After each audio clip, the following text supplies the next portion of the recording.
أستغفر الله ربي من كل ذنب وأتوب إليه لا حول ولا قوة إلا بالله العلي العظيم. اللهم صل على محمد وعلى آل محمد كما صليت على إبراهيم وعلى آل إبراهيم إنك حميد مجيد. اللهم بارك على محمد وعلى آل محمد كما باركت على إبراهيم وعلى آل إبراهيم إنك حميد مجيد.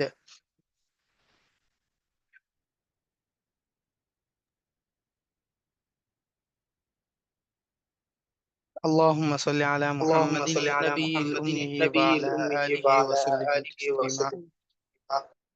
اللهم صل على محمد وأنزله المقعد المقرب عندك يوم القيامة. اللهم صل وسلم على نبينا وحبيبك محمد عبدك ورسولك وصل على وصل على المؤمنين والمؤمنات والمسلمين والمسلمات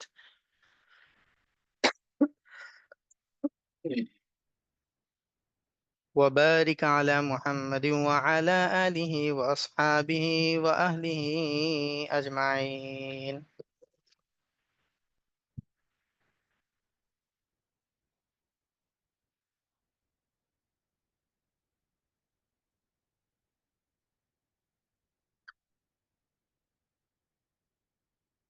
سبحانك لا علم لنا إلا ما علمتنا إنك أنت العليم الحكيم. سبحانك لا فهم لنا إلا ما فهمتنا إنك أنت الجواد الكريم. আলহামদুলিল্লাহ থুম্মা আলহামদুলিল্লাহ। আল্লাহ সুবহানাহু ওয়া তাআলার কাছে লাখো কোটি শুকরিয়া এই জন্য যে আল্লাহ সুবহানাহু ওয়া তাআলা আমাদেরকে আজকের এই দার্সে উপস্থিত হওয়ার তৌফিক দান করেছেন। এজন্য আমরা সকলেই আল্লাহ সুবহানাহু ওয়া তাআলার কাছে অন্তরের অন্তঃস্থল থেকে শুকরিয়া আদায় করি আলহামদুলিল্লাহ। আলহামদুলিল্লাহ। আল্লাহ তাআলার তৌফিক আমাদের জন্য অনেক বড় একটা নেয়ামত। আল্লাহ তাআলার তৌফিক না হলে বান্দার জন্য কোনো নেক কাজ করার সাধ্য হয় না, আবার বান্দা গুনাহ থেকে বেঁচে থাকার শক্তিও পায় না। আর আল্লাহ তাআলা যাকে পছন্দ করেন তাকেই আল্লাহ তাআলা নেক কাজের তৌফিক দেন, না হলে আল্লাহ তাআলা নেক কাজের তৌফিক দেন না। অর্থাৎ নেক কাজের তৌফিক পাওয়াটা হলো আল্লাহ তাআলার পছন্দনীয় হওয়ার আলামত। আল্লাহ তাআলা আমাদেরকে আবার দীর্ঘদিন পর আমাদেরকে এই ইলমের বাগানে আবার একত্রিত হওয়ার তৌফিক দান করেছেন। এই জন্য আমরা সকলেই আল্লাহ সুবহানাহু ওয়া তাআলার কাছে খুব বেশি বেশি দোয়া এবং শুকরিয়া আদায় করব। কারণ আমরা এই যে একটা প্ল্যাটফর্মের সাথে একটা সফরে কিছু অভিযাত্রী একসাথে যাত্রা করেছি, এই যে মাঝপথে দীর্ঘদিনের যে একটা বিরতি ছিল, এটা থেকে আমরা এই বিষয়টা উপলব্ধি করতে পারি যে এই যে বিরতি বা এই যে দূরত্ব, মাঝখানে যে দূরত্ব তৈরি হওয়া, এটা আমাদের জন্য আসলে কিন্তু কোনো ফায়দাদায়ক কোনো বিষয় না, বরং এর দ্বারা আমাদের ক্ষতি হয়। কারণ যতদিন পর্যন্ত আমি এই ইলমি পরিবেশ, ইলমি মাহালের সাথে, দ্বীনি মাহালের সাথে সম্পৃক্ত মাহালের সাথে থাকবো, সম্পৃক্ত থাকবো, ততদিন পর্যন্ত আমি এই বিষয়টা খেয়াল করব যে আমার তুলনামূলক অল্প অল্প করে হলেও ইলমের আর আমলের তারাক্কি হচ্ছে, অর্থাৎ দিন বা দিন আমার উন্নতি সাধিত হচ্ছে। আর যদি এরকম মাহালগুলোর সাথে সম্পৃক্ত না থাকতে পারি, তখন অবনতি কতটুকু পর্যায়ে পৌঁছে যায় কখনো কখনো এটাও উপলব্ধি করা যায় না। এটা জীবনের বাস্তবতা। তো এই জন্য আল্লাহ তাআলার কাছে খুব বেশি বেশি দোয়া করা যেন আল্লাহ তাআলা আমাদেরকে এই প্ল্যাটফর্মের সাথে মৃত্যুর আগ পর্যন্ত আমাদেরকে সম্পৃক্ত থাকার তৌফিক দান করেন। লা ইলাহা ইল্লাল্লাহ। আজকে আমাদের আমাদের গত দার্স সর্বশেষ আমরা মনে হয় 2 নাম্বার শীট থেকে পড়েছিলাম। আপনাদের মনে আছে কি উস্তাদ? জি।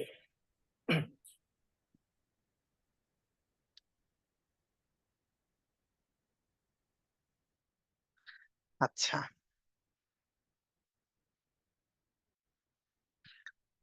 আপনাদের মধ্যে পড়তে পারবেন এরকম কোন ভাই প্রস্তুত আছেন কি?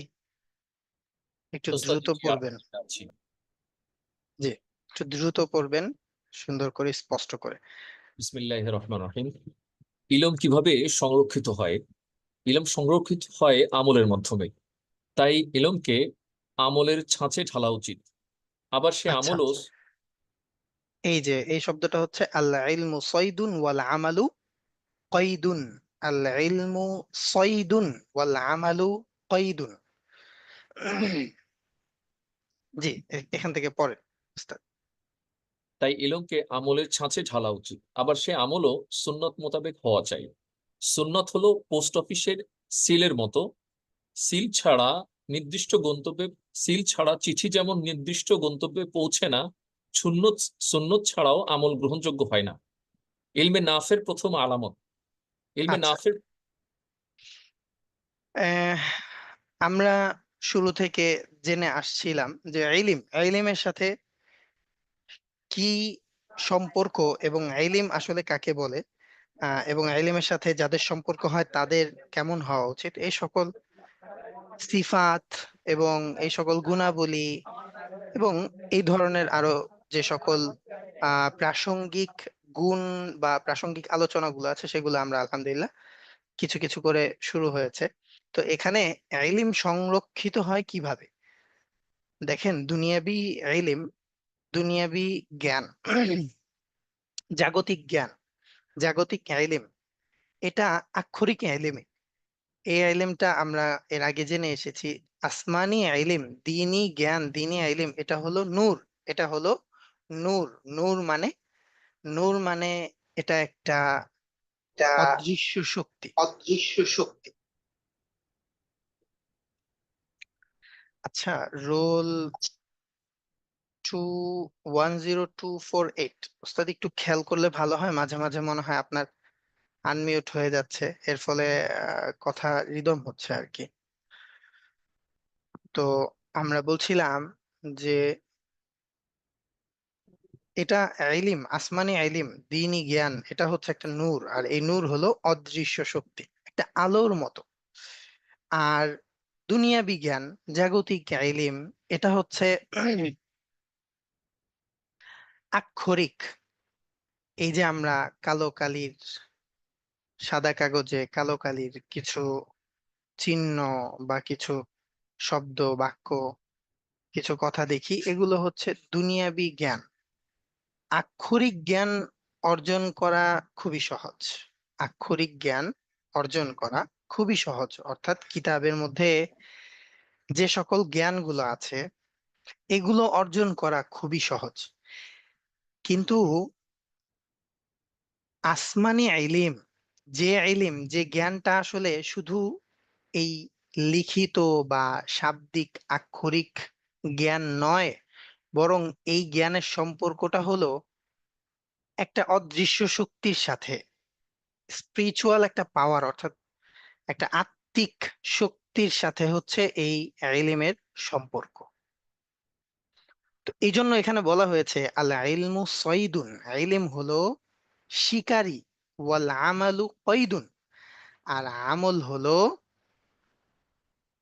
বন্দির মতো। কয়দুন মানে যাকে দিয়ে আটক করা হয়, মানে যেই, অর্থাৎ একটা শিকারীকে যে বস্তু দ্বারা শিকার করা হয় এটাকে কয়দুন বলা হয়। যে জিনিস দ্বারা শিকারি করা হয় এটাকে, শিকার করা হয় এটাকে কয়দুন বলে। তাহলে ইলম হলো শিকারী, ইলম হলো কি? শিকারী। ওয়াল আমালু, আর আমল, আমল হলো যা দ্বারা শিকার করা হয়। তাহলে কোনটা থেকে কোনটা গুরুত্বপূর্ণ এখানে? ইলম, আল ইলমু সয়দুন, ইলম হলো, ইলম শিকারী, আর আমল হলো যা দ্বারা স্বীকার করা হয়। তাহলে কোনটা বড় হলো এখানে, কোনটা থেকে কোনটা বড়, বা কোনটাকে ইলম, বেশি? ইলম। অবশ্যই। আচ্ছা, এখানে দুইটা বিষয়ের মধ্যে কোনো বিষয়টাই তুলনামূলক আহ গুরুত্বের দিক থেকে পরে আনা যায় না। তবে আমল ছাড়া আসলে শুধু ইলম আমাকে অনেক বেশি উপকৃত করতে পারবে না। আমরা আমাদের সমাজের মধ্যে একটা কথা শুনে থাকি বা জেনে থাকি যে এলেম ছাড়া আমল কবুল হয় না, এলেম ছাড়া আমল কবুল হয় না। আবার আরেকটা কথা শুনে থাকি যে এই কি বলে, আরেকটা প্রচলিত ভুল কথা আছে আর কি। একটা কথা হচ্ছে যে এলেম ছাড়া আমল কবুল হয় না, আরেকটা কথা বলে যে ইলমের চেয়ে আমলের দাম বেশি, ইলমের চেয়ে আমলের দাম বেশি। দুইটা কথার একটাও পরিপূর্ণ সঠিক না আর কি। এবং এই দুইটা কথার মধ্যেই অতিরঞ্জন রয়ে গেছে। দুইটা কথাই বোঝেন। এক, কখনো কখনো শুনেছি এরকম যে ইলমের চেয়ে আমলের দাম বেশি। আবার কখনো কখনো এরকম শুনেছি যে আমল ছাড়া, এই ইলম ছাড়া আমল কবুল হয় না। আবার কখনো এরকমও শুনেছি যে এই কি বলে, শেষ আরেকটা কথা বললাম। এগুলো আমাদের খুব জরুরি বিষয়। এগুলো আব্দুল মালিক সাবজুরের লেখা আহ কিছু প্রচলিত ভুলের মধ্যে এই ধরনের আমাদের সমাজের মধ্যে যে সকল কিছু প্রচলিত ভুল আছে, এসব বিষয়ে আলোচনা আছে। আমরা পারলে পড়বো ইনশাল্লাহ। প্রচলিত ভুল, এই একটা বই আছে মার্কাজুদ দাওয়া থেকে প্রকাশিত, বাংলা বাজারে রাহনুমা প্রকাশনী থেকেও পাওয়া যায়।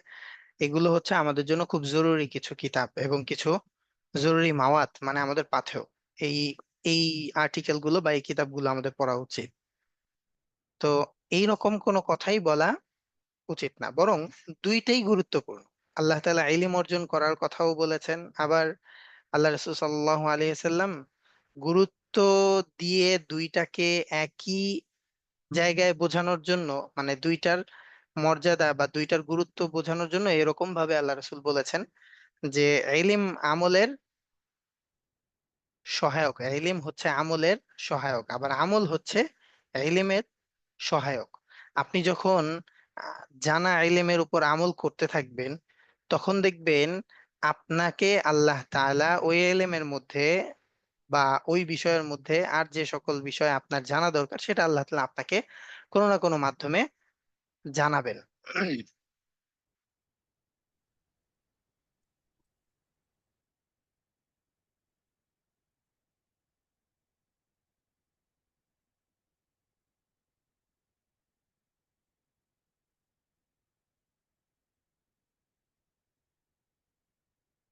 আচ্ছা, তো এখানে দেখেন আবার সে আমলও সুন্নত মোতাবেক হওয়া চাই। অর্থাৎ একটা আমল যদি আমার সুন্নত মোতাবেক হয়, তাহলে উদাহরণটা এখানে কেমন পেশ করা হলো যে একটা পোস্ট অফিসে আমরা আগে, মানে আমরা যারা হচ্ছে 19 শতকের বা বিংশ শতাব্দীর প্রথম দশকের, তারাও আমরা মোটামুটি এটাতে অভ্যস্ত। আমরা যারা চিঠি পোস্ট অফিসে পোস্ট করেছি, যে সিল থাকে যেটা চিঠির মধ্যে পোস্ট অফিসের, এই সিলটাই সবকিছুর মূল। এই সিল বেশি করে লাগায় দিলে বা হচ্ছে দামি সিল লাগায় দিলে তাড়াতাড়ি চিঠি যায়। আবার এই সিল না থাকলে চিঠি, হ্যাঁ, মাসকে মাস দিনের পর দিন পোস্ট অফিসে পড়েও থাকে। তো এই সিলটা হচ্ছে খুবই গুরুত্বপূর্ণ। তো এখানে উদাহরণটা এভাবে পেশ করা হলো, সুন্নত হলো পোস্ট অফিসের মতো, সুন্নত হলো পোস্ট অফিসের মতো, হ্যাঁ, পোস্ট অফিসের সিলের মতো আর কি। যে সিল ছাড়া যেমন চিঠি গন্তব্যে পৌঁছে না, ঠিক তেমনি আল্লাহ তাআলার কাছে আমলকে কবুল করাইতে হইলে ইলম প্রয়োজন। তবে বিষয়টা এরকমও না, মানে এটা থেকে আমরা এরকম বুঝবো না, এর দ্বারা এটা বোঝানো হচ্ছে না যে আমল যদি ইলম ছাড়া করা হয় তাহলে সেটা আল্লাহ তাআলার কাছে গ্রহণযোগ্য না, এটা বোঝানো হচ্ছে না। বরং আমলটা সুন্নত মোতাবেক হওয়াটা বেশি গুরুত্বপূর্ণ, আমলটা সুন্নত মোতাবেক হওয়াটা বেশি গুরুত্বপূর্ণ। কারণ আল্লাহ রাসূল সাল্লাল্লাহু আলাইহি ওয়াসাল্লাম সাহাবায়ে কেরামকে এভাবে শিখিয়েছেন, এবং সাহাবায়ে কেরাম এভাবেই নিজেরা আল্লাহ রাসূলের কাছ থেকে ইলম শিখেছেন আগে, যে একটা আমল এভাবে এভাবে করতে হয়, এটা শিখেছেন আগে ইলম, তারপরে হচ্ছে সেটাকে নিজেদের জীবনে বাস্তবায়ন করেছেন। তবে আহ, আমরা আমাদের যদি মানে আমাদের বাস্তব জীবনে এরকম অনেক সময় হয় যে আমরা অনেক আমল এরকম করি, কিন্তু এই আমলটা আমি কখনো একবারে এই আমলটার ফাজাইল, এই আমলটার হাকিকত, হ্যাঁ, এই সকল বিষয়গুলো পুরোপুরি সব বিষয় জানি না। তাই বলে আমলটা কবুল হবে না? না, আমলটা কবুল হবে। তবে যেটা স্ট্যান্ডার্ড এবং সবচাইতে বেশি গুরুত্বপূর্ণ, এবং যেটা আমরা তালিবুল ইলম হিসেবে আমাদের জীবনে সবচাইতে বেশি দরকার, সেটা হচ্ছে একটা ইলম। একটা ইলম আমি অর্জন করব, এটা কি উদ্দেশ্যে? আমরা এর আগেও একদিন আমাদের আহ দার্সে হচ্ছে ইলমের সাথে আমলের সম্পর্ক বিষয়ে মুজাকারা করেছি, এবং তখন আমরা এই বিষয়ে একটা কথা আলোচনা করেছি যে আমরা আসলে ইলমটা শিখবোই আমলের উদ্দেশ্যে। আমরা এলিমটা শিখবোই কি উদ্দেশ্যে? আমলের উদ্দেশ্যে। যখন আমি এলিমটা শিখবো আমলের উদ্দেশ্যে, তখন আমি ওই এলিমকে অনেক বেশি, মানে ওই এলিম দ্বারা অনেক বেশি উপকৃত হতে পারবো। আল্লাহ তাআলা আমাদেরকে বোঝার তৌফিক দান করেন। তারপর ওস্তাদ চলেন, ইলমে নাফের প্রথম আলামত। ইলমে নাফে কি জিনিস? ইলমে নাফে হচ্ছে উপকারী ইলম, নাফে মানে উপকারী, বেনিফিটেড। তো আসেন, ইলমে নাফের প্রথম আলামত। জি ওস্তাদ, পড়েন। ইলমে নাফের প্রথম আলামত হলো সেই ইলমের উপর আমলের তৌফিক হয়। মুফতি শফি রহমতুল্লাহ আলাইহি একবার ছাত্রদের লক্ষ্য করে বলেছেন, ইলম কাকে বলে জানো? এক একজন এক এক রকম উত্তর দিল। হুজুর চুপ ছিলেন। কেউ বলল, হজরত আপনি বলে দিন ইলম কি। তিনি বললেন, ইলম এমন নূর যা থাকা অবস্থায় আলো আমল না করে পারা যায় না। মনে শান্তি আসে না, কোনো গুনাহ হয়ে গেলে অস্থির লাগে, কেঁদে কেঁদে তওবা না করা পর্যন্ত স্বস্তি বোধ হয় না। মনের অবস্থা যদি এমন হয়, তাহলে বুঝতে হবে আমার ইলমে নাফে। আমার ইলিম নাফে, মানে আমার ইলিম উপকারী। হ্যাঁ, তো কথাটা আমরা সবাই বুঝতে পারলাম যে একবার মুফতি শফি রহমতুল্লাহ আলের কথা উল্লেখ করা হচ্ছেন, যিনি আমাদের এশিয়া উপমহাদেশের মধ্যে এককালীন একটা সময়ের গ্র্যান্ড মুফতি ছিলেন। তো মুফতি শফি রহমতুল্লাহ আলাই তার সাথে, তার সামনে থাকা ছাত্রদের কাছে জিজ্ঞাসা করেছিলেন যে ইলিম কাকে বলে। তো তখন তিনি উত্তরে বলেছিলেন, এক একজন এক এক রকম উত্তর দিচ্ছিলেন। তো তিনি উত্তরে বলেছিলেন ইলম হলো ওই নূর, নূর যা থাকা অবস্থায় আমল না করে পারা যায় না। অর্থাৎ আমার প্রত্যেকটা কাজে আমি যদি দেখি যে সুন্নাহ মোতাবেক হচ্ছে, তাহলে আমি বুঝতে পারবো যে আমি আলহামদুলিল্লাহ সুন্নতের ইলম গুলো জেনেছি। অর্থাৎ সুন্নতের ইলম গুলো আল্লাহ তাআলা আমাকে শেখার তৌফিক দিয়েছেন, যদি সেটা আমলের দ্বারা আমি, মানে আমি যদি দেখি, উপলব্ধি করতে পারি এটা আমার আমলে আহ এটা যদি আমার আমলে আসে, তাহলে আমি বুঝতে পারবো আমাকে আল্লাহ তাআলা উপকারী ইলম দান করেছেন। একটা মিনিট উস্তাদ।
আচ্ছা ওস্তাদ, তো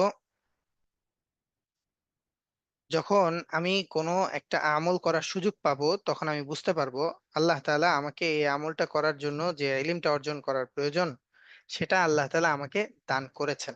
তো এই জন্য আল্লাহ তাআলার কাছ থেকে সবসময় চাওয়া এবং শুকরিয়া আদায় করতে থাকা, আর হ্যাঁ, ভুল ত্রুটির জন্য ইস্তেগফার করতে থাকা। দেখেন এখানে আরেকটা গুরুত্বপূর্ণ বিষয় মুফতি শফি রহমতুল্লাহ আলী বলেছেন যে আমল না করে পারা যায় না, হ্যাঁ মনে বাবা। শান্তি আসে না, মনে হ্যাঁ। শান্তি আসে না। কোনো গুনাহ হয়ে গেলে, কোনো গুনাহ হয়ে গেলে অস্থির লাগে। তার মানে এটা একটা পাওয়ার, এবং এটা একটা এমন বিষয় যার সাথে অন্য কোনো অন্য কিছু বিষয়ের বিরোধ সম্পর্ক আছে। এলিমের সাথে অন্য কিছু বিষয়ের বিরোধ সম্পর্ক আছে। যে এলিম এর সাথে গুনাহের একটা বিরোধ সম্পর্ক আছে, এলিমের সাথে গুনাহের একটা বিরোধ সম্পর্ক আছে। যদি এলিম থাকে গুনাহ থাকে না, যদি গুনাহ থাকে ইলম থাকে না। তো এটা খুবই গুরুত্বপূর্ণ একটা বিষয়। দেখেন কখনো কখনো আমরা এটা অনুভবও করতে পারি না, এহসাসও করতে পারি না, এটা কত গুরুত্বপূর্ণ একটা বিষয়। আমাদের জীবনের অবস্থা যদি এরকমই হয় যে এই কথার মতন, এলেম হচ্ছে এমন একটা নূর যা থাকা অবস্থায় আমল না করে পারা যায় না, মনে শান্তি আসে না, কোনো গুনাহ হয়ে গেলে অস্থির লাগে, কেঁদে কেঁদে তওবা না করা পর্যন্ত স্বস্তি বোধ হয় না। মনের অবস্থা যদি এমন হয় তাহলে বুঝতে হবে আমার ইলম নাফিয়া। অত্যন্ত গুরুত্বপূর্ণ। আল্লাহ তাআলা আমাদেরকে বোঝার তৌফিক দান করেন। তারপর দ্বিতীয় আলামত।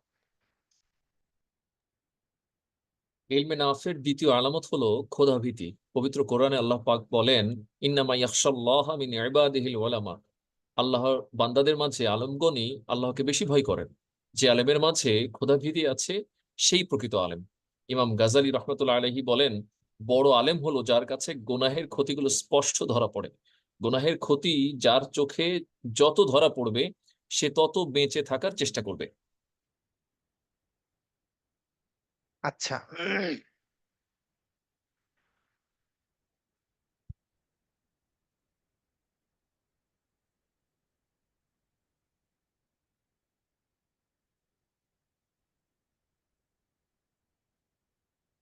এই যে দেখেন ওস্তাদ,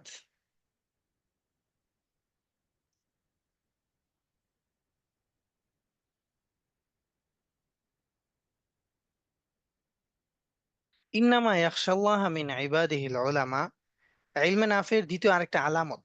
প্রথম আলামত আমরা দেখলাম, দ্বিতীয় আরেকটা আলামত হচ্ছে আল্লাহ তাআলা এই কথা বলেছেন যে একমাত্র আল্লাহ তাআলাকে উলামাগণ ভয় করেন। মান হুমুল উলামা, কারা? ওলামায়ে কেরাম। ওলামায়ে কেরাম মানে ওলামা বলা হয় তাদেরকে যাদের কাছে ইলম আছে। ওলামা বলা হয় তাদেরকে যাদের কাছে ইলম আছে। আলেম মানে কি? জান্নেওয়ালা। আলেম মানে কি? জান্নেওয়ালা। যে আলেমের মাঝে ক্ষুধাভীতি আছে সেই প্রকৃত আলেম। ইমাম গাজ্জালী রাহমাতুল্লাহ আলাইহি বলেন বড় আলেম হলো সে যে গুনাহের ক্ষতিগুলো স্পষ্ট, যার কাছে গুনাহের ক্ষতিগুলো স্পষ্ট ধরা পড়ে। গুনাহের ক্ষতি যার চোখে যত ধরা পড়বে সে তত বেঁচে থাকতে চেষ্টা করবে। বুঝতে পারলেন? তো এই হচ্ছে ইলিম। ইলিম ইলিম দেখেন ইলিম থাকলে আমি বলতে পারবো যে এইটা আসলে হারাম না হালাল। ইলম থাকলে আমি বলতে পারবো এই কথাটা কি মানুষকে এভাবে বলা উচিত না উচিত না। ইলম থাকলে আমি বলতে পারবো যে আমার এই কাজটার দ্বারা আল্লাহ তাআলা কি খুশি হবেন না হবেন না। ইলম থাকলে আমি বলতে পারবো আমার যাপিত জীবনের মধ্যে যে সকল সম্পর্কগুলো আছে দুনিয়াবী দৃষ্টিকোণ থেকে সেই সকল সম্পর্কগুলো আসলে কতটুকু কিভাবে রক্ষা করা উচিত এবং কার সাথে কতটুকু সম্পর্ক হওয়া উচিত। তো আমার জীবনের সব কিছুর সাথেই সম্পৃক্ত হচ্ছে ইলম। যদি ইলম থাকে তাহলে আমি এই সব বিষয়গুলো হ্যাঁ সুন্দরভাবে করতে পারবো। আর যদি ইলম না থাকে তাহলেও করতে পারবো, তবে ইলম থাকা অর্থাৎ আল্লাহ তাআলা যেটা কোরআনের মধ্যে বলেছেন, হাল ইয়াস্তাবিল্লাযীনা ইয়ালামুনা ওয়াল্লাযীনা লা ইয়ালাম, যারা জানে ওয়ালা আর যারা জানে ওয়ালা না তারা কি এক? তো এই তফাৎটা তখনই হবে যখন হচ্ছে ইন্নামা ইয়াখশাল্লাহ মিন ইবাদিহিল উলামা। আমি জান্নেওয়ালা হব। আর এই জান্নেওয়ালা কোন জান্নেওয়ালা? আল্লাহ তাআলা যাকে ঘোষণা করেছেন যে জান্নেওয়ালা হওয়াই শুধু জরুরি না, বরং এই জান্নেওয়ালা আল্লাহ তাআলাকে ভয় করেনেওয়ালা হইতে হবে। যদি এই জান্নেওয়ালা আল্লাহ তাআলাকে ভয় করেনেওয়ালা হয়, তাহলে অবশ্যই অবশ্যই সেই ইলম কি? প্রকৃত ইলম। আচ্ছা, তারপরে ওস্তাদ চলেন, ইলম কিভাবে বৃদ্ধি পায়? ইলম দুই ভাবে বৃদ্ধি পায়। প্রথমত আমলের মাধ্যমে।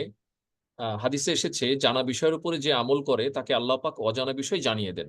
আচ্ছা, এই যে হাদিসে এসেছে, এটা আসলে হাদিস না, হ্যাঁ, এটা একটা ইলমি প্রবাদ আর কি, ইলমি প্রবাদ, এটা হাদিস না। বলেন। দ্বিতীয়ত তাকওয়ার মাধ্যমে। গুনাহ থেকে বেঁচে থাকলে ও তাকওয়া অবলম্বন করলে ইলম বৃদ্ধি পায়। এর প্রমাণ আল্লাহ তাআলা বলেন, তাকওয়া অবলম্বন করো, আল্লাহ তোমাদের ইলম দিবেন।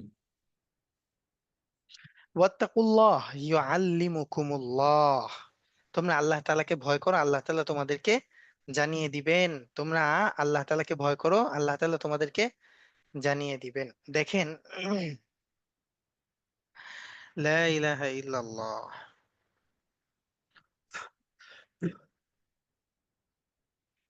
ইলম দুই ভাবে বৃদ্ধি পায়, প্রথমত আমলের মাধ্যমে, দ্বিতীয়ত হচ্ছে তাকওয়ার মাধ্যমে। আল্লাহ তাআলাকে ভয়। তাকওয়া মানে আল্লাহ তাআলাকে ভয়, ভয়, ভয় করা। তো আল্লাহ তাআলাকে ভয় করার দ্বারা ইলম বৃদ্ধি পায়। আর আল্লাহ তাআলাই খুদ কোরআনের মধ্যে বলেছেন যে তোমরা আল্লাহ তাআলাকে ভয় করো, ওয়াত্তাকুল্লাহ ইউআল্লিমুকুম, আল্লাহ তাআলা তোমাদেরকে শেখাবেন, জানিয়ে দিবেন, শিখিয়ে দিবেন। আর প্রথমত যে হচ্ছে পয়েন্টটা পড়লাম, সেটা হচ্ছে যে জানা ইলমের উপর আমল করার দ্বারা অজানা ইলম জানা যায়, জানা ইলমের উপর আমল করার দ্বারা অজানা ইলম জানা যায়। তো এই জন্য জানা ইলমের উপর আমল করা, আমি যা জানি এর উপর আমল করার চেষ্টা করা। আমাদের স্টুডেন্টদের মধ্যে একটা ক্যাটাগরি হয়, কয়েকটা ক্যাটাগরি হয়, এটা প্রতি বছর মাঝে মাঝে মনে পড়ে। এর মধ্যে একটা ক্যাটাগরি হচ্ছে যে আমি কি জানি তা জানি না, আমি কি জানি তা জানি না। আরেক শ্রেণী হয় যে আমি কি জানি না তাও জানি না, আমি কি জানি না তাও জানি না। আরেক শ্রেণী হয় আমি যা জানি তা মানি না, আমি যা জানি তা মানি না। তো এই তিন শ্রেণীর কোন শ্রেণী হওয়া উচিত আমাদের? প্রথম শ্রেণী হচ্ছে আমি কি জানি তা জানি না। আরেক শ্রেণী হচ্ছে আমি কি জানি না তাও জানি না। আরেক শ্রেণী হচ্ছে আমি যা জানি তা মানি না। কোন শ্রেণীর হওয়া উচিত? একটাও হওয়া উচিত না ওস্তাদ। হুম, আসলে আমার একজন আদর্শ শিক্ষার্থী, একজন আদর্শ শিক্ষক এবং শিক্ষার্থী উভয়, উভয়ের একটা পরিচয় সমান হওয়া উচিত, শেখা এবং শেখানো। হ্যাঁ, অর্থাৎ তালিবুল ইলমের জীবনটাই তো হচ্ছে এরকম যে তালিবুল ইলমের জীবনের প্রথম অধ্যায়টা থাকে হ্যাঁ শেখার মাধ্যমে, আর তালিবুল ইলমের পরবর্তী জীবনটা থাকে হচ্ছে শেখানোর মাধ্যমে। আমরা জীবনের শুরু থেকে শেষ পর্যন্তই তালিবুল ইলম। তো একজন তালিবুল ইলমের জীবনের একটা একটা এটা বলা চলে হচ্ছে একটা সিফাত এরকম থাকা চাই যে আমার মাজহুলাত গুলোকে আমি আমার মালুমাত গুলোর মধ্য থেকে আলাদা করব। অর্থাৎ হচ্ছে, এই কথার অর্থ হচ্ছে যে আমি আমার অজ্ঞতাগুলোকে আমার জ্ঞান থেকে আলাদা করব। মানুষের কিন্তু না জানার সংখ্যা বেশি থাকে আর জানার সংখ্যা কম থাকে। আহ আমি কি বিষয়টা মানে সঠিক বলতে পারলাম কিনা? এটাই তো মনে হয় সঠিক। জি উস্তাদ। হ্যাঁ, আমাদের অজানার সংখ্যা থাকে বেশি, মানে আমাদের না জানি না এর সংখ্যা থাকে বেশি, না জানার সংখ্যা থাকে বেশি, কিন্তু জানি এই সংখ্যাটা থাকে কম। এই জন্য জানা বিষয়গুলোর মধ্য থেকে আমি যা জানি না তা আলাদা করা, এটাকে আমাদের মাদ্রাসার পরিভাষায় বলে হচ্ছে তাকরার। তাকরার। আশরাফ আলী থানভী রহমতুল্লাহ আলাই বলেছেন তিনটা কাজ যে করবে আমি 100 ভাগ নিশ্চয়তার সাথে এই কথা বলবো, মানে আশরাফ আলী থানভী রহমতুল্লাহ আলাইহির পুরো কথাটার আহ, সারমর্মটা হচ্ছে এটা, যে তিনটা কাজ যে করবে সে পরিপূর্ণভাবে ইলম অর্জন করতে পারবে, এটা আমি নিশ্চিতভাবে বলতে পারি। প্রথম কথা হচ্ছে যে দর্সে যাওয়ার আগে মুতাআলা করে যাবে, দর্সে যাওয়ার আগে মুতাআলা করে যাবে। মুতাআলা মানে আজকে যে সবকটা বা আজকে যে পড়াটা পড়ানো হবে সেটা আমি আগে থেকে একটু দেখে যাব। আজকে যে পড়াটা পড়ানো হবে সেটা আমি একটু আগে থেকে দেখে যাব, পড়ে যাব। তো এই যে আমি আজকে এই দার্সটা পড়ানো হবে, ধরেন আজকে তৃতীয় দার্সটা পড়ানো হবে, আমি এই তৃতীয় দার্সটা পড়লাম, পড়ে আমার এখান থেকে আমি বুঝতে পারতেছি যে আমি এই শব্দটা বুঝি নাই, যে আলামত, যে হোয়াটস মিনিং অফ আলামত, হোয়াটস মিনিং অফ নাফিয়া, আমি এগুলো বুঝি নাই। বাকিগুলা বুঝতে পারছি, মানে বাকিগুলা আমার জানা, বাকিগুলা আমার জানা, মোতাবেক শব্দের অর্থটা আমি জানি। তারপরে এখানে একটা শব্দ বলা হয়েছে আল ইলমু সাইদুন ওয়াল আমালু কয়দুন, এখানে কোনো জবর জের পেশ নাই, কিচ্ছু নাই, কিন্তু এটা তো আমার দর্সের ভিতরে পড়ার অন্তর্ভুক্ত। তো আমি এটা জানি না, তার মানে বাকিগুলো জানি এটা জানি না, এই জানা বিষয়গুলোর ভিতর থেকে অজানা বিষয়টাকে বের করে মার্ক করা, এটাকে বলা হচ্ছে মুতাআলা, এটাকে বলা হয় মুতাআলা। তো এই কাজটা করার দ্বারা কি হয়?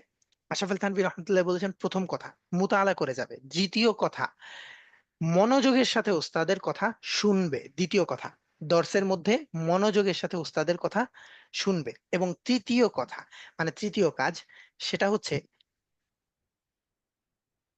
দর্সে পড়া হয়ে যাওয়ার পর আবার নিজে নিজে তাকরার করবে। তাকরার মানে নিজে নিজে আবার পড়া, পুনরাবৃত্তি করা, রিভাইজ করা, রিহার্সেল করা, রিহার্সেল না রিভাইজ, এটাকে বলে তাকরার। বুঝতে পারলাম? তো এই তিনটা কাজ যে করবে সে অবশ্যই অবশ্যই ইলম অর্জন করতে পারবে। আশরাফ আলী থানভী রহমতুল্লাহ আলাইহি বলেছেন, যিনি ঊনবিংশ শতাব্দীর একজন মুজাদ্দিদ ছিলেন, আল্লাহ তাআলা তাকে আমাদের জন্য এই বিংশ শতাব্দীর একজন শ্রেষ্ঠ মুজাদ্দিদ হিসেবে আমাদের জন্য আল্লাহ তাআলা নিয়ামত হিসেবে পাঠিয়েছিলেন। তিনি এই কথা বলেছেন। তো দেখেন, আমরা আমাদের এই মালুমাত গুলোকে মানে আমাদের ইলমকে যদি আরো বাড়াতে চাই, এই সিফাত গুলো আমাদের মানে আমাদের অর্জন করার বিকল্প নাই, এটা সবার জন্য সমান। হযরত সাহাবায়ে কেরাম রাদিয়াল্লাহু তাআলা আনহুম আজমাইন থেকে নিয়ে শুরু করে আজ পর্যন্ত যারা ইলমের এই সফরের মধ্যে অংশীদার হয়েছে, তারা প্রত্যেকে এই গুণগুলো নিজেদের মধ্যে অর্জন করেছে, আলহামদুলিল্লাহ। এবং যার অর্জনের মাত্রা যতটুকু, আল্লাহ তাআলা তার দ্বারা দিনের কাজও ঠিক তেমনই, মানে ঠিক তেমন মাত্রায় আল্লাহ তাআলা তার দ্বারা দিনের কাজ নিচ্ছেন। তো আল্লাহ তাআলা আমাদেরকে কবুল করেন, আমাদেরকে আল্লাহ তাআলা দিনের খিদমতের জন্য কবুল করেন। আচ্ছা ওস্তাদ, তো সময় প্রায় শেষের কাছাকাছি চলে এসেছে, আমি পড়ি, হ্যাঁ ওস্তাদ। আচ্ছা, এরপরে হচ্ছে এলেম অর্জনের দুটি পদ্ধতি। দেখেন, এখানে যেটা বোঝানো হয়েছে, ইলম আসলে মেধার জোরে ইলম অর্জন করা সম্ভব হয় না। এখানে একটা গল্প বলা হয়েছে, আপনারা পড়বেন, পড়ে নিবেন, আমি আপনাদেরকে শুধু আহ ঘটনাটা বলে যাচ্ছি, যে মেধার দ্বারা কি হয় না, ইলম অর্জন করা যায় না। এটা নমুনা আমাদের, মানে আমাদের সাথে আমরা যারা প্রতি বছরই আলহামদুলিল্লাহ এই উদাহরণটা মনে পড়ে, আমাদের সাথে আমরা যারা পড়ালেখা করেছি শুরু থেকে নিয়ে শেষ পর্যন্ত, এমন অনেক তালিবুল ইলম দেখেছি, মানে এমন অনেক আমাদের সাথী ভাইদেরকে দেখেছি, ছাত্রদেরকে দেখেছি, যারা হচ্ছে ফার্স্ট টেবিলের ছাত্র ছিল, মানে ফার্স্ট বেঞ্চের ছাত্র ছিল, এবং তারা আম, মানে সিরিয়ালের দিক থেকেও হচ্ছে তারা অনেক উম, মানে ফার্স্ট র্যাঙ্কের ওই লেভেলের ছাত্র ছিল। কিন্তু আমরা ফারিগ হয়ে যাওয়ার পর এখনো পর্যন্ত তাদেরকে আমরা আসলে সেরকম ভাবে অনেক ভালো কোনো জায়গায় অনেক সময় দেখি না। তো মানে আমার এখন যে কথাটা বলছি, এই কথার মধ্যে এই কথাগুলোই আমরা আমাদের ওস্তাদদের কাছ থেকেও শুনেছি, একই রকম কথাই, যে এরকম অনেক ছাত্র আছে যারা আসলে ফার্স্ট বেঞ্চের ছাত্র, এবং মানে হচ্ছে পরীক্ষার মার্কের দিক থেকেও তারা খুব হাই র্যাঙ্কের ছাত্র, কিন্তু খেদমতের জামানায় এসে, খেদমতের জামানায় এসে, দিনের খেদমতের জামানায় এসে, শিক্ষকের জামানা বা খেদমতের মাহালে এসে তাকে ওইরকম কোনো জায়গায় দেখা যায় না। অথচ একটা ছাত্র, সে হচ্ছে লাস্ট বেঞ্চের ছাত্র, এবং তাকে সবসময় পরীক্ষার মার্কের মধ্যে আহ নিচের থেকে খুঁজে আসলে খুব সহজেই তাকে খুঁজে পাওয়া যায় আর কি। কি এই ধরনের ছাত্রদের দ্বারা আল্লাহ তাআলা অনেক বড় বড় খেদমত নিচ্ছেন, দিনের অনেক বড় বড় খেদমত নিচ্ছেন, অনেক বড় বড়। এটা হওয়ার পিছনে কারণ কি? হ্যাঁ, এটা হওয়ার পিছনে কারণ হচ্ছে এটাই যে আসলে ইলম শুধুই যদি মেধার জোরে অর্জন করা যেত, যেটা আসমানি ইলম, দ্বীনি ইলম, যদি এটা মেধার জোরেই অর্জন করা যেত তাহলে মুফতি সাহেব তো আর নাস্তিক হইতেন না। বেশ কয়েক বছর আগে মুফতি সাহেব নাস্তিক হয়ে গেছেন না? মনে আছে কি আপনাদের? আর শুনতে চাই, হ্যাঁ, আবার শুনতে চাই এটা। মুফতি সাহেব নাস্তিক হয়ে গেছেন, শুনছেন এটা?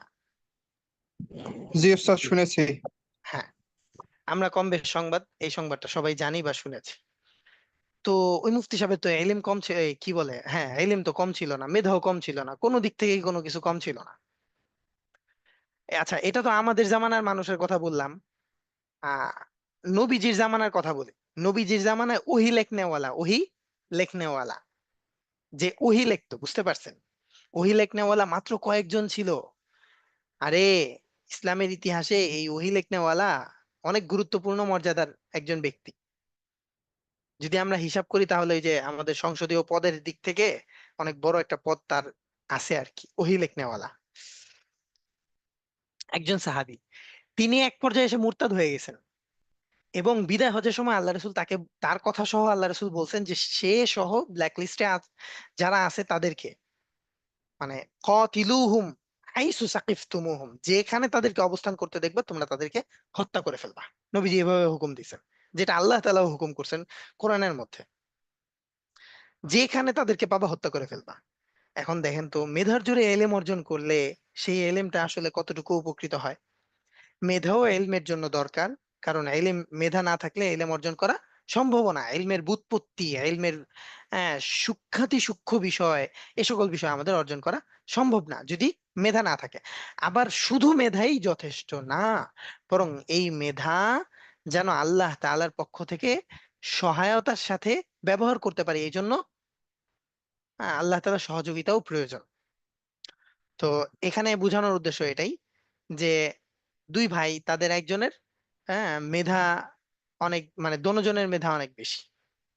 তো মেধার জোরে আসলে এলিম অর্জন করলে সেই এলিমটা থাকে না, স্থায়ী হয় না, চলে যায়। আচ্ছা, তারপরে দেখেন ইবাদতের মাধ্যমে এলিম হাসিল করা, মেধার জোরে এলিম হাসিল না করে ইবাদতের মাধ্যমে এলিম হাসিল করা। আল্লাহ তাআলা ইবাদতের মাধ্যমে মানে আল্লাহ তাআলার হুকুম আহকামের উপর অনুগত থেকে আল্লাহ তাআলার হুকুম আহকাম পালন করে করে ইলম অর্জন করা, পালন করে করে ইলম অর্জন করা, আমলের মাধ্যমে ইলম অর্জন করা। ইবাদত দ্বারা উদ্দেশ্য এখানে কি? আমলের মাধ্যমে ইলম অর্জন করা।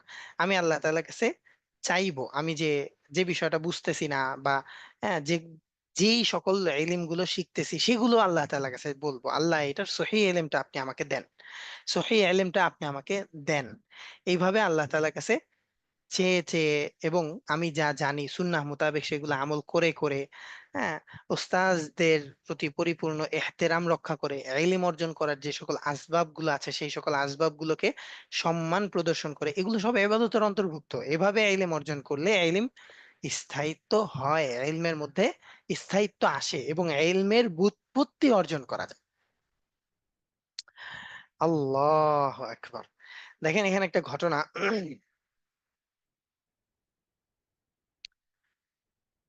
আচ্ছা, এখান থেকে একটা জুহুদের বিষয় আমরা শিখতে পারি।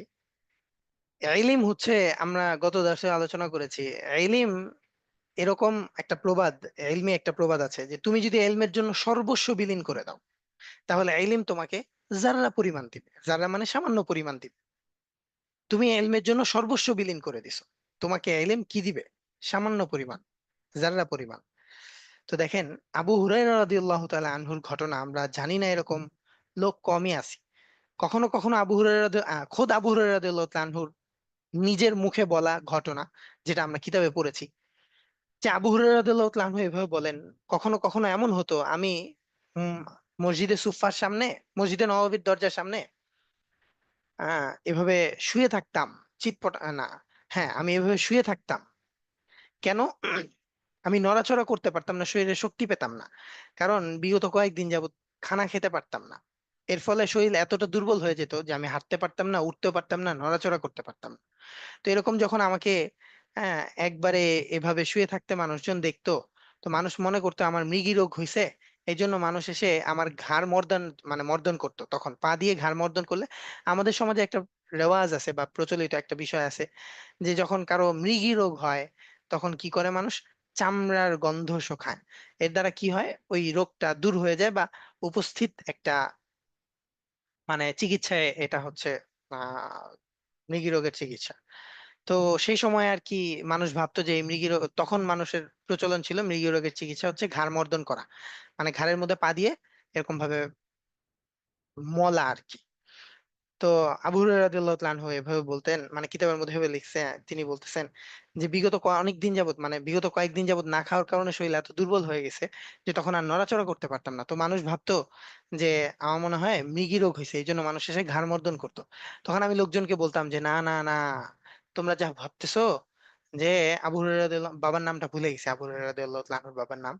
তিনি বলতেন যে তার বাবার কথা বলতেন যে অমুকের বেটা এর মানে মৃগী রোগ বা এরকম অসুস্থ হয়েছে এরকম না, বরং আমি ক্ষুধায় এরকম পড়ে আছি, এরকম তিনি বলতেন আবু হুরায়রা রাদিয়াল্লাহু তাআলা আনহু। অথচ দেখেন, হাদিস যারা বর্ণনা করছেন, রাওই হাদিসের বর্ণনাকারী, তাদের মধ্যে সবচেয়েতে মানে পুরুষদের মধ্যে সবচেয়েতে আকসার অধিক হাদিস বর্ণনাকারী এই আবু হুরায়রা রাদিয়াল্লাহু তাআলা আনহু। এবং দেখেন, আল্লাহ তাআলা তাকে একটা জামানায় এতটা কষ্ট করার কারণে পরবর্তী একটা জামানায় এইরকম ভাবে আল্লাহ তাআলা তাকে কবুল করছেন যে আবু হুরায়রা রাদিয়াল্লাহু তাআলা আনহু যখন পরবর্তী এক জামানায় ঘি দিয়ে এরকম হালুয়া খাচ্ছিলেন, তখন ভাবতেছিলেন এবং এরকম ভাবে বলতেছিলেন যে হায়, আল্লাহ তাআলা না জানি আমাদেরকে আমাদের দুনিয়াতে যে কোরবানি করছি, এই কোরবানির বদৌলত বা কোরবানির এই আহ ফলাফল আল্লাহ তাআলা না জানি দুনিয়াতেই দিয়ে দিতেছেন। আল্লাহ তাআলার প্রতি কি পরিমাণে তারা মানে ভীত ছিলেন, আল্লাহ তাআলাকে ভয় করতেন। দেখছেন, আল্লাহু আকবার। যে কষ্ট করছেন, ওই কষ্টের পর তাদের রিজিকে আল্লাহ তাআলা যখন খেলাফত আসছে, তাদের রিজিকে আল্লাহ তাআলা এরকম শানদার খাবার রাখছেন। হ্যাঁ, খেলাফতের প্রত্যেক সদস্যদের জন্য, না আফওয়ান, খেলাফতের সদস্যদের জন্য শানদার খাবার মানে আমরা এরকম মনে করব না যেটা আমাদের, আমরা দেখে অভ্যস্ত, আমাদের দেশে প্রচলিত। না না না, এরকম না। বরং ওই জামানার শানদার খাবার হলো ওই ছোবাওয়ালা জব আছে না, খোসাওয়ালা জব, ওই জবগুলো আধো আধো করে পিষে তারপরে রুটি বানিয়ে খাওয়া। আর যেটা সবচেয়ে বেশি উন্নত মানের খাবার ছিল সেটা হচ্ছে একটু বেশি মানের, হ্যাঁ মানে একটু বেশি পরিমাণে জব পিষে, যেটা একটু বড় বড় থাকে, কম দানা দানা থাকে কম, এই রকম ভাবে রুটি বানিয়ে খাওয়া, এটা হচ্ছে শানদার খাবার ছিল। মানে জবের রুটি ওই দলা দলা থাকা বা হচ্ছে আলাম আলাম থাকা, গুড়া গুড়া থাকা, হ্যাঁ, এইটাই ওই সময়ের খাবার ছিল। আর সবচেয়ে শানদার ছিল একটু বেশি পরিমাণে মিহি হওয়া। এই আমাদের, আমরা আজকে যেরকম আটা বা ময়দা খাই এরকম মিহি না। তো ওই জামানার এটাই ছিল শানদার খাবার। আর যখন এই খাবারটা ঘি দিয়ে মানুষ খেত, তখন মানুষ এটা তার কাছে অনেক দামি খাবার ছিল। যে আল্লাহ রসুল সাল্লাল্লাহু আলাইহি সাল্লাম পর্যন্ত হাদিসের মধ্যে এই সকল খাবারগুলোই খেয়েছেন যেগুলো হচ্ছে দামি দামি খাবার ছিল। আর এগুলো আমরা এখন বর্তমানে খেতে গেলে কিন্তু আমাদের অনেক টাকা লাগে। বলেন তো, সকালবেলা যদি আপনি ঘি দিয়ে বা বাটার দিয়ে হচ্ছে রুটি আমরা খেতে চাই, আমাদের জন্য মান্থলি কস্ট কত হবে? প্রত্যেক দিন এরকম শানদার খাবার আমাদের জন্য খাওয়া সম্ভব কিনা? যাই হোক, এই সকল বিষয়গুলো একটা মানে বোঝার জন্য বলা যে জুহুদ, জুহুদের অর্থ হচ্ছে যে আরে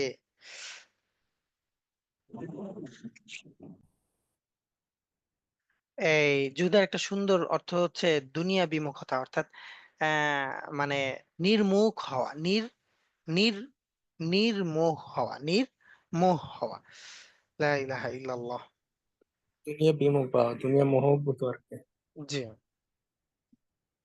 এখানে দেখে নিয়ে বুখারী রহমতুল্লাহ আলাইহির কথা বলতেছে যে একবার পেশাব পরীক্ষা করার পরে ডাক্তার বলতেছে যে তার শাগির্দদের কাছে, ইমাম বুখারী রহমতুল্লাহ আলাইহি, যে সম্ভবত ইমাম সাহেব হুজুর ঝাল কিছু খান না, সম্ভবত। তো শাগির্দরা ইমাম বুখারী রহমতুল্লাহ আলাইহিকে জিজ্ঞাসা করতেছেন যে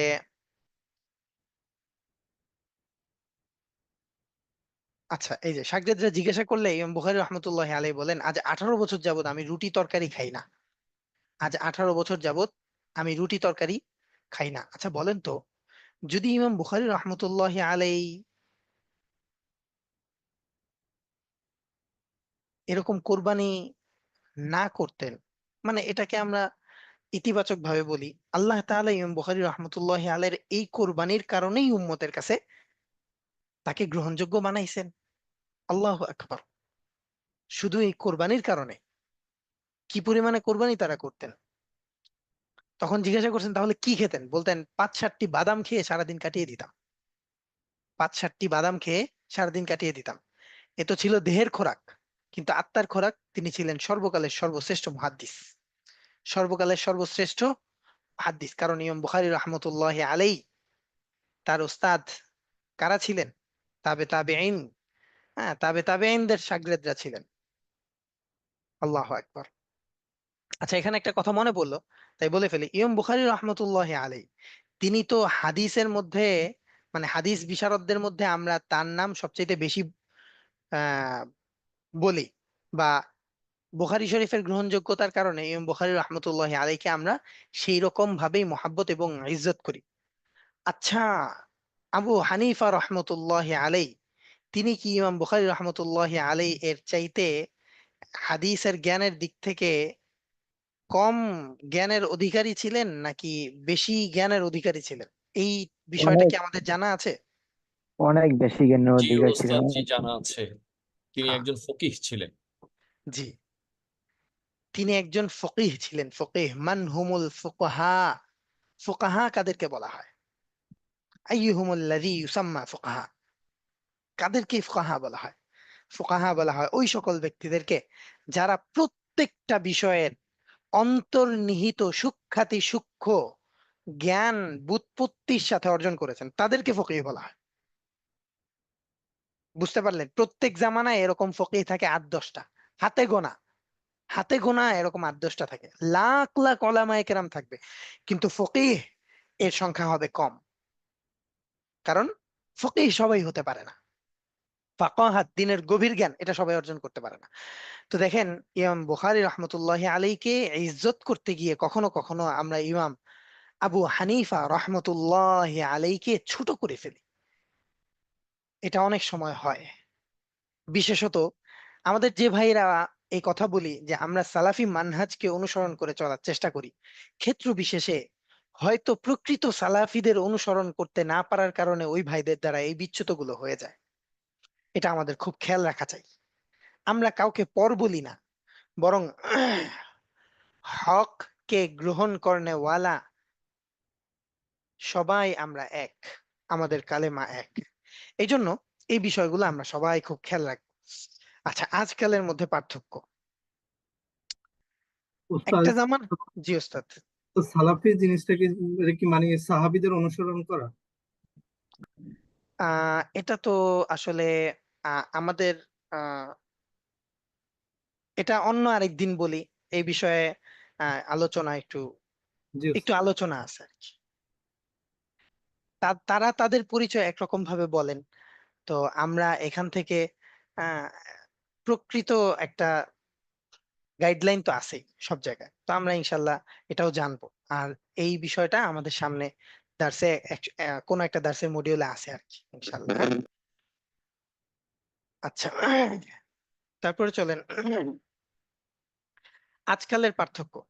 আগের দিনের ইলম থাকতো মানুষের সিনায়, এখন ছাত্ররা সিনা পরম্পরায় ইলম হাসিল করতো। তখন ছাত্ররা সিনা পরম্পরা, অর্থাৎ ইলমের ধারা একটা সময় ছিল যে হাঁটু গেড়ে বসবো, সাহাবায়ে কেরাম আল্লাহ রসুলের সামনে বসতেন, আল্লাহ রসুল তাদেরকে ইলম শিখাতেন, এভাবে ইলম শেখা হতো।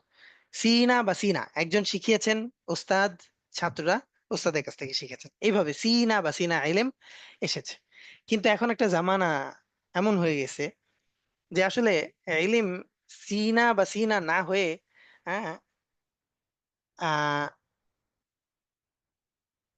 একটা বিষয় আপনাদের কাছে, সবার কাছেই বিশেষভাবে বলি, একটু মনে রাখবো। আমরা অনেক সময় আমাদের আলোচনা করতে গিয়ে অনেক এমন উদাহরণগুলো আসে বা এমন কথা মনে পড়ে বা আমরা দার্সে আলোচনা করি যেগুলো আসলে উদাহরণের দিক থেকে একটু নেগেটিভ ভাবে বলা হয় বা আলোচনা করা হয়। তো আমাদের কিন্তু দার্সের বিষয়ের দার্সের বিষয়ে বোঝানোর উদ্দেশ্য ছাড়া অন্য কোনো উদাহরণগুলো যখন আসে বা প্রাসঙ্গিক কথাগুলো যখন আসে তখন কিন্তু ওই সকল বিষয়ের মধ্যে আমাদের উদ্দেশ্য থাকে না।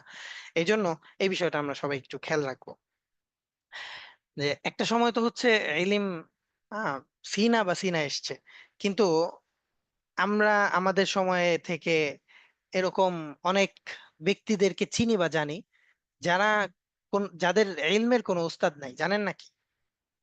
আছে না এরকম অনেক? জি উস্তাদ। তারা অনেক বড় বড় আলেম কিন্তু তাদের ইলমের কোনো উস্তাদ নাই, তারা কোনো উস্তাদদের কাছ থেকে শিখেন নাই। বুঝতে পারছেন? জি। এক সময় ডাক্তার জাকির নায়েককে এ কথা বলা হয়েছিল।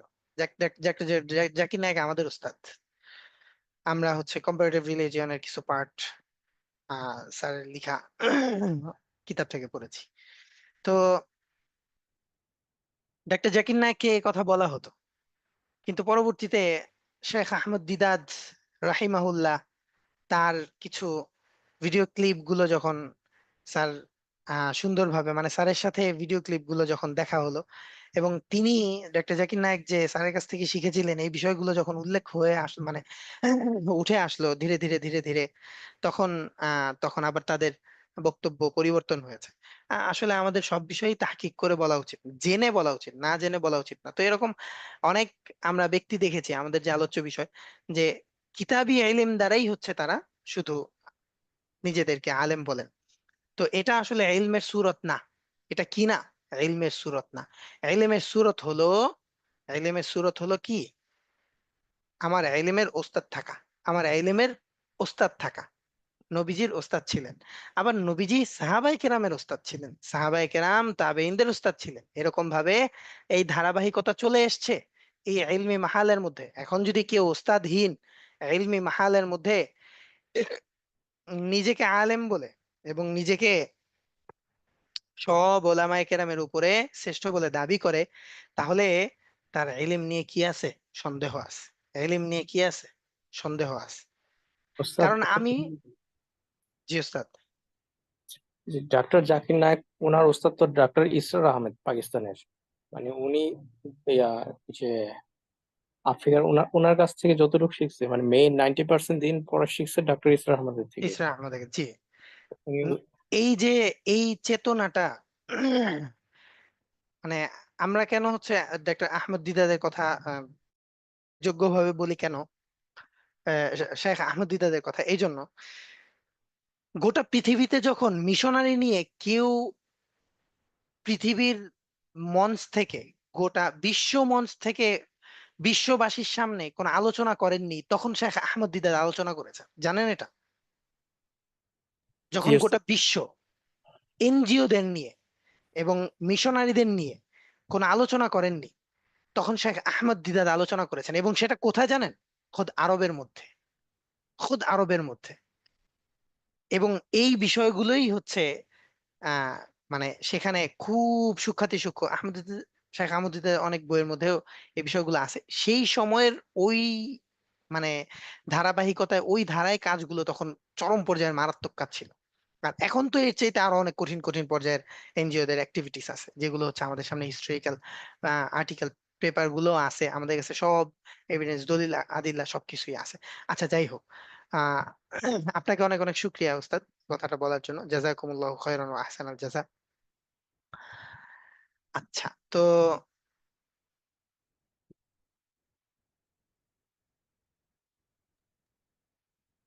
টাইম মনে হয় শেষ হয়ে গেছে। জি ওস্তাদ, আমাদের আজকের দার্সের সময় শেষ।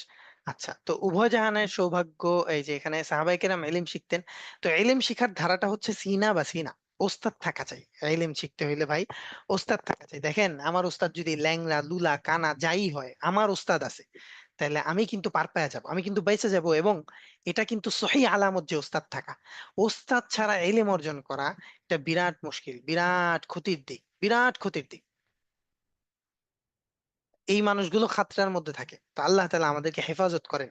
আচ্ছা, এখানে বাকি অল্প কিছু আহ আমাদের এখানে আলোচনা আছে, এটা আমরা পড়ে নিব নিজেরা। এখানে গুরুত্বপূর্ণ অনেকগুলো পয়েন্ট আছে, অনেকগুলো পয়েন্ট, এগুলা বারবার পড়বো, হ্যাঁ। এই শেষের এই যে এই আলোচনাটার মধ্যে গুরুত্বপূর্ণ প্রত্যেকটা পয়েন্ট হচ্ছে গুরুত্বপূর্ণ এবং একজন তালিবের ইলমের জন্য অত্যাধিক জরুরি। তো আল্লাহ তাআলা আমাদেরকে আহ, আজকের দার্সে যে সকল আলোচনাগুলো হলো, যা শুনলাম, যা আলোচনা করা হলো, আল্লাহ তাআলা পরিপূর্ণভাবে আমাদের সবাইকে আমল করার তৌফিক দান করেন। সুবহানাল্লাহ। ওস্তাদ সময় শেষ, তো আমরা দার্স শেষ করে ফেলছি। সুবহানাল্লাহি ওয়া বিহামদিহি, সুবহানাকাল্লাহুম্মা ওয়া বিহামদিক, আশহাদু আল্লা ইলাহা ইল্লা আনতা, আস্তাগফিরুকা ওয়া আতুবু ইলাইক। আসসালামু আলাইকুম ওয়া রাহমাতুল্লাহ।